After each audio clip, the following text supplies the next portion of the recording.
Pawan Kalyan is the first samurai of Andhra Pradesh and the tiger of martial arts. Golden dragon సంస్థ నుంచి tiger of martial arts అనే బిరుదును అందిస్తూ ఆయన్ని ప్రకటించారు.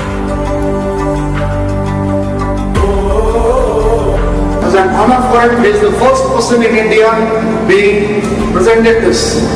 సోగో బూడో కాంటికై సంస్థ ద్వారా 5th డాన్ గౌరవాన్ని సోకే మురమత్సు సెన్సై నేతృత్వంలో టగేదా షింగన్ సమురాయ్ పరంపరలో పవన్ కళ్యాణ్ గారికి స్థానం కల్పించారు. ఇక్కడ టైగర్ అంటే హింస కాదు, హింసను అదుపులో ఉంచే బలం. బలం అదుపులో ఉండాలని చెప్పడమే ఆ బిరుదు యొక్క అర్థం.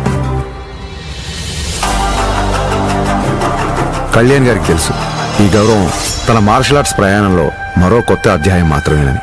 ఈ గౌరవం, గుర్తింపు ఆయన బాధ్యతను మరింత పెంచాయని చెప్పక్కర్లేదు.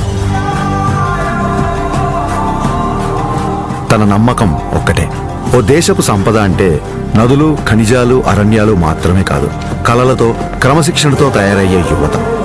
అటువంటి వారే వికసిత్ భారత నిర్మాణ రూపకర్తలు. దృఢమైన శరీరం, చురుగైన బుద్ధి, బలమైన వ్యక్తిత్వాల వైపు దేశ యువతను నడిపించడమే తన లక్ష్యం.